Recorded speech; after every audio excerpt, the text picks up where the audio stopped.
warahmatullahi wabarakatuh. Alhamdulillahi rabbil alamin alladzi hadana li hadza wa ma kunna linahtadiya laula an hadanallah. Asyhadu an la ilaha illallah wahdahu la syarikalah wa asyhadu anna sayyidana wa nabiyyana Muhammadan abduhu wa rasuluhu la nabiyya ba'dah. Allahumma salli wa sallim ala sayyidina wa nabiyina wa syafi'ina Muhammad ibn Abdillah sallallahu alaihi wasallam wa ala alihi wa sahbihi wa mawalah. Subhanaka la ilma lana illa ma 'allamtana innaka antal alimul hakim. La haula wala quwata illa billah. Amma ba'du. Alhamdulillah, kembali kita panjatkan puji serta syukur kita kehadirat Allah Subhanahu wa taala.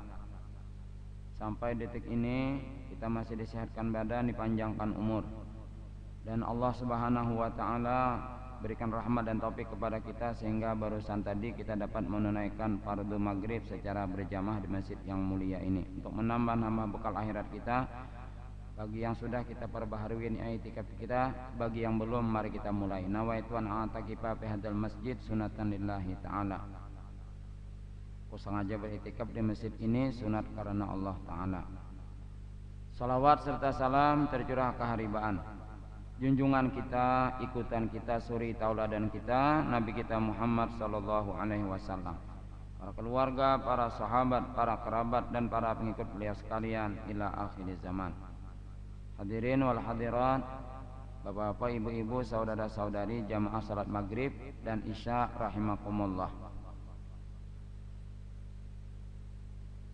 Hadis yang ketiga membicarakan tentang muraqabah, merasakan diri, perasaan hati diawasi dan disaksikan Allah Subhanahu wa taala. Hadis yang ketiganya, An Ibni Abbasin radhiyallahu anhuma qala, kuntu khalfan Nabi sallallahu alaihi wasallam yauman faqala ya gulam inni u'allimuka kalimatin. Hadis yang ketiga dari Ibni Abbas radhiyallahu anhuma. Sayyiduna Abdullah bin Abbas, sepupu sekali Rasul sallallahu alaihi wasallam, di mana beliau ini ditasmiyahi dan didoakan oleh Rasulullah dengan doa yang sudah populer di kalangan kita dan lumrah ketika acara tasmiyah dibacakan si pemimpin doa terhadap anak yang baru ditasmiyahi dengan doa Allahumma faqihu fiddin wa 'allimhu ta'wil. Rasulullah mendoakan Abdullah bin Abbas ini ketika beliau usai mentasmiyahinya dengan doa, ya Allah berikanlah pemahaman tentang agama kepadanya dan berikan dan ajarkan kepadanya pandai alim dalam menafsirkan tafsir-tafsir takwil-takwil Al-Quran, sehingga Abdullah bin Abbas terkenal dengan tafsir beliau, tafsir Ibnu Abbas. Bagian ulama mengatakan ketika doa tersebut dipanjatkan oleh Rasul sallallahu alaihi wasallam, ketika Abdullah bin Abbas apabila menengadah beliau ke langit, maka sesekali pandangan beliau tembus aras Allah Subhanahu wa taala atas karomat yang Allah berikan lewat berkah doa Rasul sallallahu alaihi wasallam kepada Sayyiduna Abdullah bin Abbas. Bahkan sebagian ulama mengatakan apabila kita diberikan kesempatan oleh Allah ketika kita sedang haji, menunaikan ibadah haji, ataupun ketika kita sedang melaksanakan ibadah umrah, Allah berikan rahmat dan taufik kepada kita, kita sampai ke kawasan Taif, di situ ada kuburan, di sanalah dikuburkan Sayyidina Abdullah bin Abbas. Menurut para ulama, apabila kita berdoa kepada Allah baik di masjid yang dekat dengan kuburan Abdullah bin Abbas ataupun di sekitar kuburan beliau, berdoa kepada Allah agar anak yang Allah anugerahkan kepada kita diberikan pemahaman tentang agama, dijadikan mereka anak yang soleh, dijadikan mereka anak yang berbakti kepada kedua orang tuanya. Insya Allah doa orang tua tersebut memohon kepada Allah, Allah Subhanahu wa taala karuniakan atas karomat rahmat yang Allah berikan kepada Abdullah bin Abbas radhiyallahu anhuma. Beliau ini sepupu sekali Rasulullah, anak daripada paman Rasulullah yang bernama Abbas ibni Abdul Muttalib. Ujar beliau, kuntu khalfan Nabi sallallahu alaihi wasallam yauman. Aku berada di belakang badan mulia Rasulullah sallallahu alaihi wasallam pada suatu hari ketika sedang bepergian. Abdullah bin Abbas diboncengi tunggangan unta Rasul sallallahu alaihi wasallam. Jadi Rasulullah satu tunggangan dengan Abdullah bin Abbas. Faqala ya gulam, inni wa'allimuka kalimatin ihfazillah yahfazka. Wahai anak. Syarah hadis dalam kitab Dalilul Falihin, yang namanya gulam wasabiyu min hina yuftinu ilal bulugi wasinnuhu idzaka kana nahwa 20 sinin.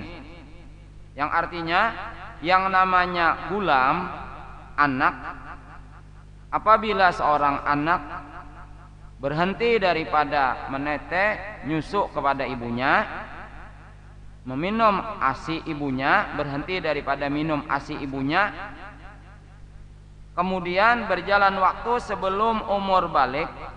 Balik itu sebagian ulama mengatakan, menurut Imam Syafi'i rahimahullah, apabila seseorang berumur 15 tahun maka orang itu adalah balik.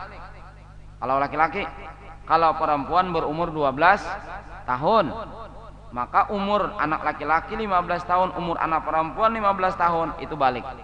Yang namanya gulam, syarah hadisnya di sini penjelasannya, anak yang apabila sudah berhenti meminum ASI ibunya dan sebelum umur balik maka dinamakan gulam.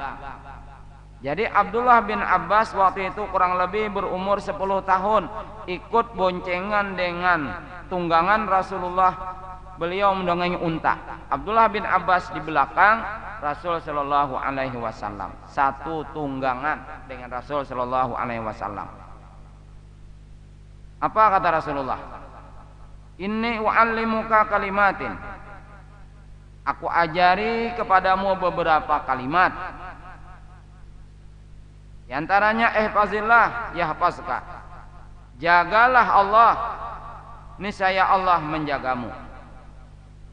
Yang dimaksud jagalah Allah, niscaya Allah menjagamu, bimulazamati taqwahu wajtina binawahi wa ma la yardah. Senantiasa mengupayakan selalu takwa dan takwa terus takwa kepada Allah Subhanahu wa taala, menjunjung segala perintahnya, berusaha menunaikan apa yang Allah perintahkan kepada dirinya dan menjauhi apa yang Allah larang kepada dirinya, dan melakukan sesuatu tindakan, ucapan, perbuatan yang mendatangkan ridhonya Allah, menjauhi tindakan-tindakan yang bisa mendatangkan murkanya Allah. Itu yang dimasukkan oleh Rasulullah, jagalah Allah. Engkau berusaha selalu takwa dimanapun anda berada. Pelihara perbuatan yang bisa mendatangkan ridhanya Allah, jauhi tindakan yang bisa mendatangkan murkanya Allah. Yahfazka, niscaya Allah menjaga engkau, niscaya Allah menjagamu. Penjagaan Allah bil hifzi wal ihatati wal i'anati haitsu ma kunta. Penjagaan Allah kepadamu, Allah bersamamu dengan perlindungannya, Allah bersamamu dengan pertolongannya, Allah bersamamu dengan pemeliharaannya. Buah daripada takwa. Rasulullah selanjutnya memberikan pesan-pesan, pelajaran-pelajaran kepada sepupu beliau Abdullah bin Abbas. Sambungannya, ihfazillaha tajidhu tujahaka. Jagalah Allah, engkau akan mendapati Allah di depanmu. Maksudnya, apabila kita senantiasa bertakwa kepada Allah, Allah Subhanahu wa taala akan menjaga kita, Allah akan memelihara kita, Allah akan memberi perlindungan kepada kita, Allah akan senantiasa menolong kita. Iza sa'alta fas'alillah. Apabila engkau memohon, fas'alillah, memintalah kepada Allah, memohonlah kepada Allah. Karena kita sadar sesadar-sadarnya bahwasanya yang namanya makhluk itu tetap ada senantiasa perannya Allah.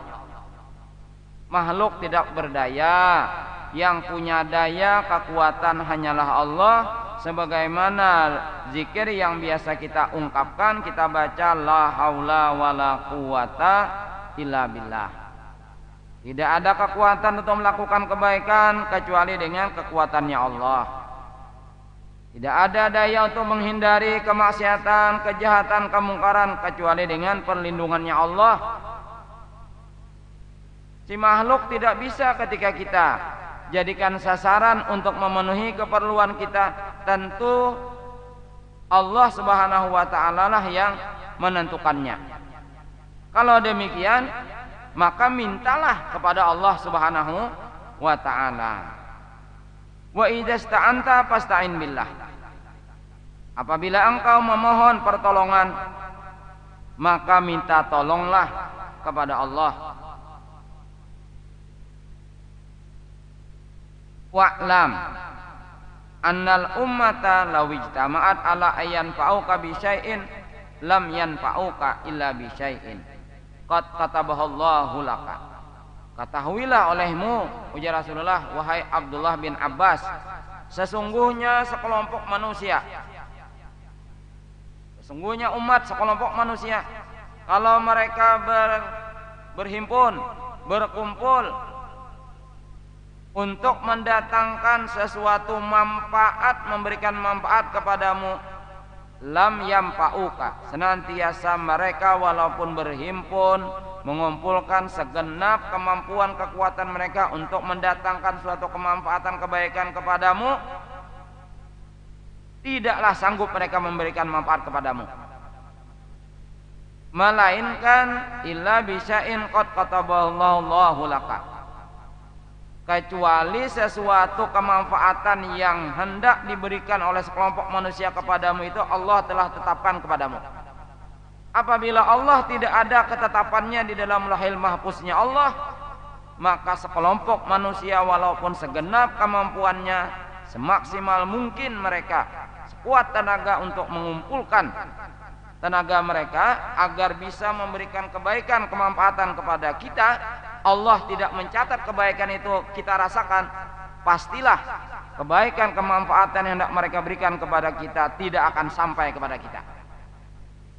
La haula wala quwata illa billah. Sebaliknya, wa ijtaba'u ala ayyadurruka bi syai'in lam yadurruka illa bi syai'in qad katabahallahu 'alaika. Dan sekiranya mereka berhimpun, sekelompok manusia tadi, untuk mendatangkan keburukan, kemudaratan, kesengsaraan, lam yadurruka illa bisyai'in, tidaklah mereka sanggup mendatangkan kesengsaraan, kemudaratan, keburukan, kecuali keburukan itu memang sudah Allah tetapkan di Lauhul Mahfuz untuk kamu. Kalau memang ada catatannya itu kita mendapatkan, ditimpakan keburukan, ditimpakan kemudaratan, baru keinginan manusia itu berbarengan dengan kemudaratan yang telah Allah tetapkan kepada kita. Tapi apabila catatannya di Lauhul Mahfuz tidak ada, tidak akan sampailah kemudaratan itu kepada kita. Rufi'atil aqlam wa juffatis suhuf. Telah diangkat pena, kalam untuk menentukan, mencatat takdir. Di dalam Quran ada Quran surah Al-Qalam. Nun wal qalami wa ma yasturun. Nun, Allah alam bi muradih, Allah yang lebih tahu makna dan maksud penafsirannya. Wal qalami wa ma yasturun, dan demi qalam, pencatat takdir. La yasturun, menulis, mencatat dan mencatat takdir terhadap makhluk atas ketetapan Allah Subhanahu wa ta'ala. Tapi sudah diangkat kalam untuk mencatat takdir ini. Wajub pati suhuf, lembaran-lembaran Lauhil Mahfuz sudah tertutup rapat. Ini kiasan bahwasanya semuanya itu sudah Allah tetapkan di zaman azali. Allah telah tetapkan ketika kita dihamilkan, diananakan oleh ibu kita 4 bulan yang ketiga. Itulah ketetapan demi ketetapan kita. Sebahagiannya Allah sampaikan kepada kita. Tapi jauh sebelum itu, ketetapan yang lain-lainnya Allah telah tetapkan kepada kita. Ada 4 ketetapan yang Allah tetapkan ketika kita berada di rahim ibu kita 4 bulan, menjalani 40 hari yang ketiga di bulan yang keempat. Bikat firizkihi wa ajalihi, termasuk jodohnya, tempat kematiannya, kemudian nasib baik dan buruknya. Allah utus seorang malaikat yang dikenal dengan malaikat malakul hayat. Lalu dikenallah malaikat ini dikenal dengan malakul hayat, malaikat yang mendatang utusan Allah. Malaikat ini untuk memberikan kehidupan kepada manusia yang akan dilahirkan oleh ibunya di waktu ibunya brojol melahirkan dirinya.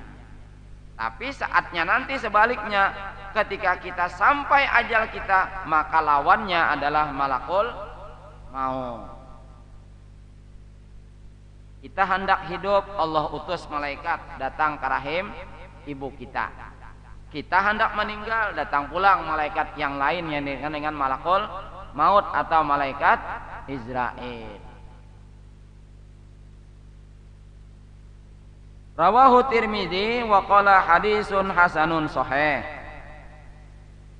Telah meriwayatkan hadis di atas oleh Imam Tirmidzi, beliau berkata hadis ini hasan sahih. Wa fi riwayatin ghairi Tirmidzi, dan ada riwayat selain diriwayatkan oleh Imam Tirmidzi hadis yang lain. Bunyinya sama, redaksi hadisnya sedikit berbeda. Ihfazillaha tajidhu amamaka. Jagalah Allah, engkau akan mendapati Allah di depanmu. Ta'arraf ilallah firraha ya'rifka fi syiddah. Engkau kenalilah Allah di waktu lapang, niscaya Allah mengenal engkau di waktu susah. Jadi apabila kita bertakwa senantiasa kepada Allah, di waktu lapang kita bertakwa, di waktu susah kita bertakwa. Penekanannya ketika di waktu lapang, banyak orang yang lalai lupa kepada Allah. Tapi dikala susah, kembalilah orang itu kepada Allah. Buktinya, ketika terjadi petaka, bencana besar, apa yang dilakukan oleh kita dan saudara-saudari kita? Allahu Akbar, la ilaha illallah. Tapi ketika kita mendapatkan nikmat demi nikmat oleh Allah, kadang-kadang lupa mengucapkan tahmid aja kada ingat. Contoh yang lain, disuguhi makanan nyaman, bismillah kada ingat. Umbah tuntung makan marige juga kada ingat. Tapi ketika kita buatkan perbandingan ketika kita puasa Ramadan menjelang asar, nah parut gelorokan ingat benar, ya Allah, ulun lapar ini karena berada di jalan tiang. Ingat sudah makan kenyamanan kada ingat, bismillah kada ingat, pertengahannya juga kada ingat, sampai tuntung kada ingat, cuma baca alhamdulillah, innalillah. Ini di waktu susah ingat lawan Allah, tapi di waktu lapang kadang-kadang manusia banyak lalai. Sehingga Nabi Sulaiman alaihissalam beliau berdoa kepada Allah, diabadikan di dalam Al-Quran, Rabbi auzi'ni an ashkura ni'mataka allati an'amta alayya. Ya Allah, anugerahilah ulun, anugerahkanlah kepadaku agar hambamu ini bisa mensyukuri nikmatmu. Beri ulun kemampuan, kepandaian, pandai bersyukur terhadap nikmat ya. Karena Nabi Sulaiman bergelimang dengan kenikmatan duniawi. Beliau mau ke langit, cukup beliau tahan angin. Bila kumpulkan angin, duduk di permadani, beliau pukul permadani sampai terbang ke atas langit. Kalau urusan ke timur, utara, barat, selatan mudah. Ke langit aja sampai Nabi Sulaiman. Kerajaan beliau meliputi bukan hanya manusia, rakyat yang beliau pimpin, termasuk golongan jin, ifrit dan marid di bawah kendali kekuasaan Nabi Sulaiman. Diberikan paham bahasa binatang sehingga beliau khawatir kalau tidak pandai bersyukur, sehingga beliau berdoa diabadikan di dalam Al-Quran, Rabbi auzi'ni an ashkura ni'mataka allati an'amta alayya. Ya Allah, anugerahilah ulun agar ulun ini pandai bersyukur terhadap nikmat yang pian berikan nikmat kepada hambamu ini. Nabi kita berpesan kepada Sayyidina Mu'az bin Jabal, ya Mu'az, ini uhibbuka. Ulun, wahai Mu'az, ujar Rasulullah, aku mencintai engkau. Setelah sabda Rasulullah, omongan beliau seperti itu, beliau lanjutkan. Apa yang beliau sampaikan? Fakul dubura kulli sholatin, engkau bacalah setiap habis sembahyang 5 waktu, Allahumma a'inni ala dzikrika wa syukrika wa husni ibadatik. Jangan disambung subhanallah subhanallah. Wirid.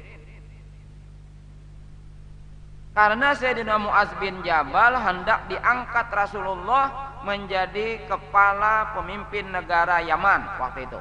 Jadi gubernur Yaman. Gubernur tahu kita penuh dengan kenyamanan, jabatan tinggi. Jadi wajar Rasulullah berpesan, pandai-pandai bersyukur, ujar Rasulullah. Khawatir nanti lu lupa dengan Allah yang memberikan nikmat. Pandai berzikir kepada Allah, mampu lisan selalu basah zikir kepada Allah, pandai bersyukur, bagus pengabdian ibadah kepada Allah. 3 yang Rasulullah pesankan kepada Sayyidina Mu'az bin Jabal yang hendak menjadi gubernur Yaman. Pandai-pandailah berzikir kepada Allah, biasakanlah lidah basah berzikir kepada Allah. Pandai-pandailah bersyukur atas nikmat Allah. Dan perbagusilah ibadah pengabdianmu kepada Allah. Sebab apabila punya jabatan tinggi, apabila kurang mawas diri, bisa lalai, bisa terlupakan 3 hal di atas. Ada sepatan lagi berzikir sibuk, bahkan bisa sombong, bisa congkak, lupa atas anugerah nikmat Allah. Dia merasa ini atas kemampuan dirinya. Tapi kalau orang pandai bersyukur, ini adalah ujian Allah. Ini adalah ujian Allah. Lihat bagaimana pengabdian seorang Khalifah Umar bin Abdul Aziz. Beliau ini tiap malam mengisi waktu demi waktu ibadah, menangis dan sambil menangis. Begitu pula Sayyidina Umar bin Khattab radhiyallahu anhu. Ketika beliau menjadi khalifah, bukannya beliau malam tidur, tapi beliau melakukan pengabdian ibadah dan ibadah kepada Allah.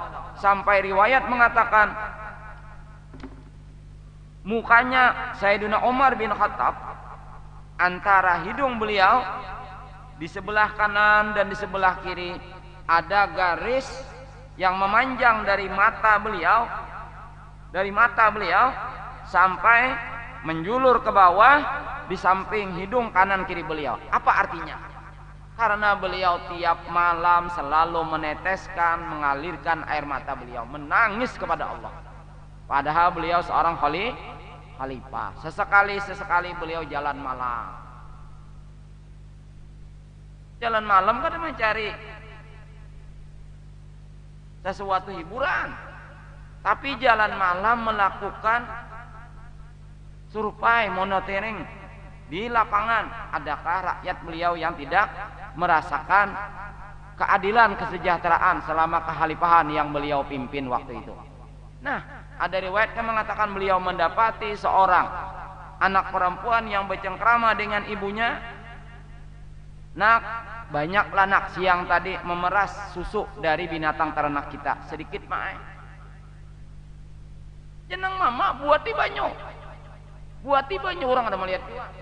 Jangan mae, Allah melihat kita. Nah, murakabah luar biasa anak perempuan si ibu ini kepada Allah Subhanahu wa taala. Tersentak Sayyidina Umar bin Khattab mendengar percakapan dialog ibu dengan anaknya. Bukan ibunya yang merasakan murakabah kepada Allah, tapi anaknya. Jangan mama, tampul orang kada melihat nangai. Kita rebus, isuk jual. Allah Maha menyaksikan kecurangan kita.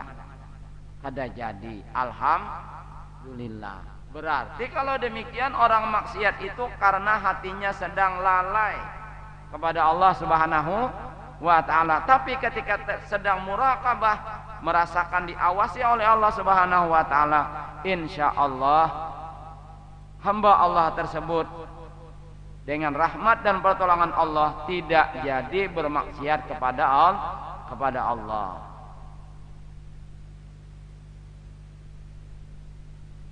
Sambungannya, wa'lam annama akhta'aka lam yakun liyusibaka wa ma asabaka lam yakun liyukhti'aka. Ketahuilah bahwasanya sesuatu yang Allah telah tetapkan kepadamu tidak akan melesat, sesuatu itu pasti menimpamu. Tapi apabila Allah tidak menetapkan sesuatu kepadamu, pasti sesuatu itu tidak akan menimpamu. Cuma kadang-kadang yang terjadi pada diri kita, kita tidak sampai keyakinan ke tingkat itu. Kita kada yakin. Nah, sekali lagi kita kadang-kadang kada sampai keyakinan ke tingkat itu. Sambungannya, wa'lam anna nasra ma'as sabri wa annal faraja. Jadi membaca jangan farja. Wa annal faraja. Sebab sedikit beda harokat, maknanya jauh beda. Ada doa, Allahumma farrij anna, farajan kah, farjan ajilan ngajar. Nah, itu kan beda harokatnya. Apabila membacanya Allahumma farrij anna, farajan ajila, ya Allah berikanlah kami kelapangan yang segera, karena mereka saat ini merasakan kesusahan, kesengsaraan. Beri kami kelapangan. Tapi apabila membacanya salah harokat, Allahumma farrij anna farjan ajilan. Nah ya Allah lapangkanlah kami kemaluan kami yang lapang. Nauzubillahi min dzalik. Hati-hati membaca doa ini. Ini rasanya ada doa di dalam doa seusai membaca salawat burdah kalau kada salah. Jadi hati-hati membaca doa ini. Allahumma farrij anna farajan ajila. Roknya itu fathah, jangan sukun. Tapi apabila membacanya Allahumma farrij anna farjan ayam, itu kemaluan artinya. Wa annal faraja ma'al karbi.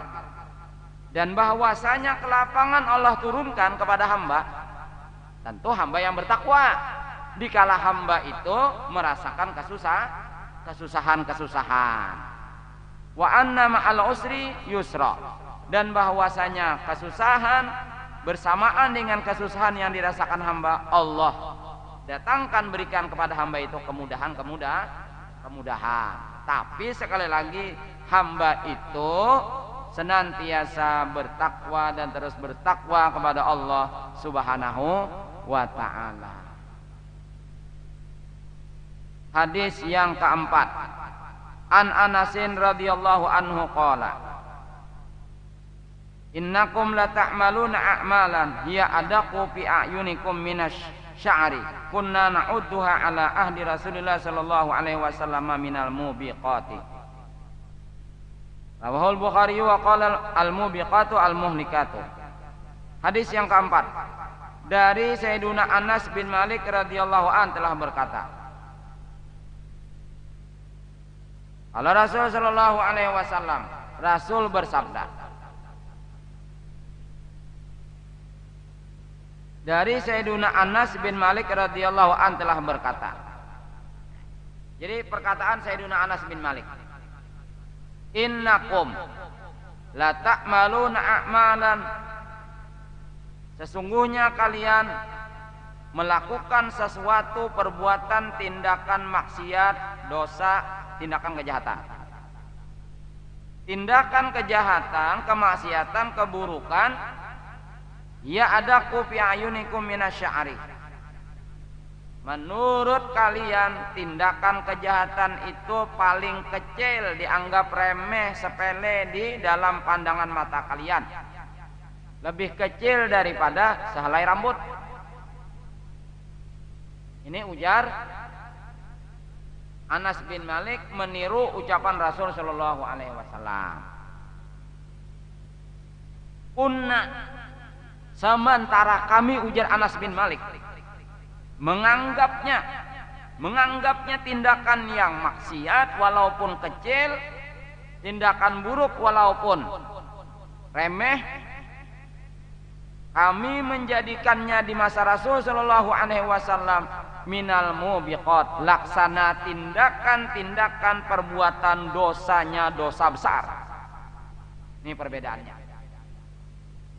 Kalian, ujar Anas bin Malik radhiyallahu an, melakukan tindakan dosa kecil menganggap remeh karena memang dosanya itu labelnya kecil. Tapi kami, ujar Anas bin Malik, diajari oleh Rasul sallallahu alaihi wasallam, tindakan maksiat itu kecilkah apalagi besar, tetap itu bisa membinasakan si pelakunya, bisa menyeret pelakunya ahli neraka. Apa perbedaannya? Nah, perbedaannya, hadis riwayat Bukhari, perbedaannya kita menganggap tindakan dosa kecil itu terfokus, konsentrasi kita pada label dosanya itu kecil. Artinya cara membersihkan dosa kecil mudah. Itu pandangan kita. Baca sholawat, baca wirid, bersedekah, sholat tahajud, ibadah-ibadah yang lain, dosa kecil bisa terhapuskan. Tapi para sahabat Rasul sallallahu alaihi wasallam diajari oleh Rasul sallallahu alaihi wasallam, bukan label dosanya itu kecil. Kepada siapakah kita bermaksiat kepada? Tentu jawabannya kepada Allah yang maha besar. Nah, kita berbeda memandangnya. Kalau kita memandang dosa kecil, labelnya itu bang dosanya kecil. Tapi para sahabat Rasulullah sallallahu alaihi wasallam memandangnya bukan dosanya itu dosa kecil. Kepada siapakah mereka bermaksiat? Mungkin ini salah satu pelajaran yang dapat kita ambil supaya kita menghindarkan diri daripada maksiat. Tentu kita merasakan bermaksiat ini kepada zat Allah yang maha besar. Dosa kecil kalau bisa dihindari, dijauhi, apalagi dosa besar. Hadis yang berikutnya al-khamis, yang kelima. An Abi Hurairah radhiyallahu anhu an Nabi sallallahu alaihi wasallam qala, innallaha ta'ala yagharu wa ghairatullah ta'ala ayati al-mar'u ma harramallahu alaihi. Muttafaqun alaih. Hadis yang kelima dari Abu Hurairah radhiyallahu an. Beliau punya nama Sayyiduna Abdurrahman bin Sakhar, orang kabilah Dus. Beliau diberi gelar oleh Rasul sallallahu alaihi wasallam anta Aba Hurairah. Pada suatu hari Sayyiduna Abdurrahman bin Sakhar menjelang salat asar. Sebelum itu beliau tidur kepayahan, kauyuhan, karena Abu Hurairah ini kebanyakan hidup beliau isi mengikuti kepergian dan keberadaan Rasul sallallahu alaihi wasallam. Makanya beliau termasuk perawi yang sahabat yang paling banyak meriwayatkan hadis Rasul sallallahu alaihi wasallam. Rumah Sidin tidak jauh daripada rumah kediaman Rasulullah yang dikenal dengan Ahlus Suffah. Dia apabila kita pernah ke Masjid Nabawi, kemudian kita jalan dari pintu 83 jalan, kemudian terus di sini kubah Rasul sallallahu alaihi wasallam, di sana arah kiblat, di sini kubah Rasulullah, di belakangnya ada lantai masjid lebih tinggi daripada lantai masjid selainnya, kemudian dikasih pagar. Nah disitulah Sayyiduna Abu Hurairah dengan kawan-kawan sahabat-sahabat beliau Rasul yang lainnya tinggal di Madinah. Jadi apabila Rasulullah jalan, beliau mengikuti. Tidur waktu itu Sayyiduna Abdurrahman di tempat itu, karena beliau suka dengan kucing. Maka tidak salah kalau kucing itu ketika tuannya tidur didekatinya. Ketika beliau terbangun dari tidur beliau, maka gamis yang beliau pakai ini, tangannya kan umumnya gamis orang Arab itu gobor, lebar. Nah, yang dipakai oleh Sayyiduna Abdurrahman, nih lengan gamisnya ini gobor besar. Terbangun dari tidur beliau menjelang asar, didapati beliau kucing kecil yang biasanya beliau makani, beliau usap, beliau bersihkan apabila kotor yang ada di bulunya dan badannya, tidur. Setelah beliau bangun didapati kucing, beliau tidak mau mengganggu tidurnya kucing yang sedang pulas ini. Lalu beliau minta ambilkan gunting dengan sahabat-sahabat yang lain. Untuk apa, kata sahabat? Guntingnya datangkan sini, ujar Sayyiduna Abdurrahman.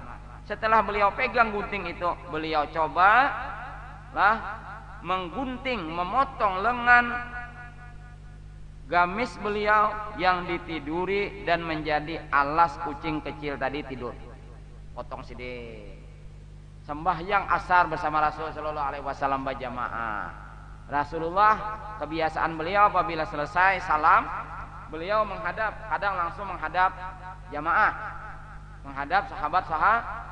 Kadang Rasulullah menghadap ke kanan seperti ini, kadang Rasulullah menghadap ke belakang, menghadap sahabat-sahabat. Dilihat, ternyata Sayyiduna Abdurrahman sembahyang gamisnya sebelahnya terpotong, sementara yang sebelah kanannya itu tidak dipotong. Ditanya oleh Rasulullah, kenapa sembahyang seperti ini?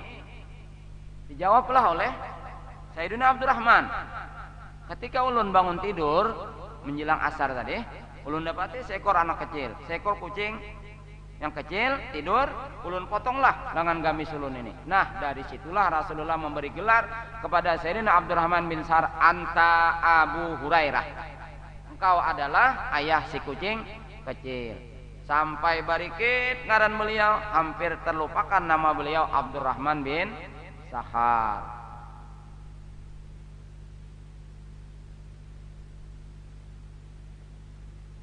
Sayangnya aja pian, beliau lebih mementingkan rasa kasih sayang kepada binatang Allah daripada gamis. Padahal gamis salah lambarannya aja, ajakannya 2 lambar, maka enak selambarnya. Ini selambar aja.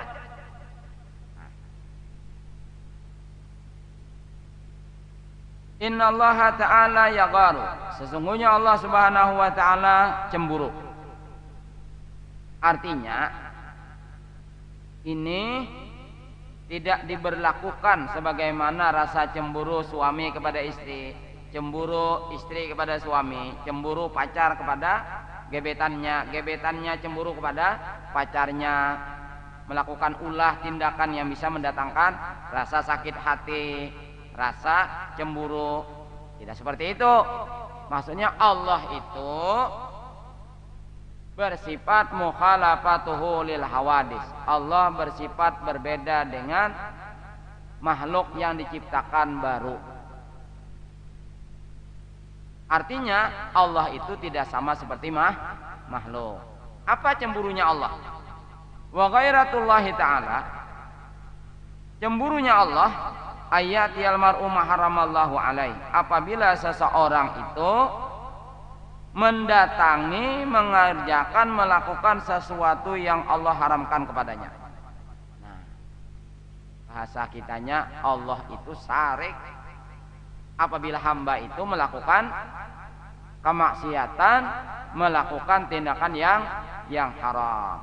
Hadis riwayat muttafaqun alaih, disepakati oleh Imam Bukhari dan Imam Muslim kesahihannya. Isya. Kalau isya.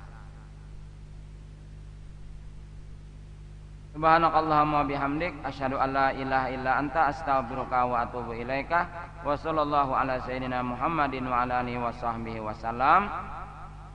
Bismillahirrahmanirrahim. Alhamdulillahirabbil alamin. Allahumma shalli wa sallim ala sayyidina wa nabiyina Muhammadin wa ala alihi wa sahbihi ajmain.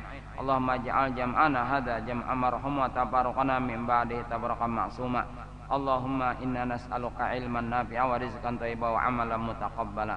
Allahumma rizqna mutabatan Nabi sallallahu alaihi wasallam awalan wa akhiran wa dhahiran wa batinan qalan wa fi'lan wa ta'atan wa ibadatan wa amalan salihan wa adahu ya arhamar rahimin. Rabbana atina fid dunya hasanatan wa fil akhirati hasanatan wa qina adzabannar. Sallallahu alaihi sayyidina wa nabiyina Muhammad wa ala alihi wa sahbihi wasallam. Alhamdulillahirabbil alamin. Assalamualaikum warahmatullahi wabarakatuh.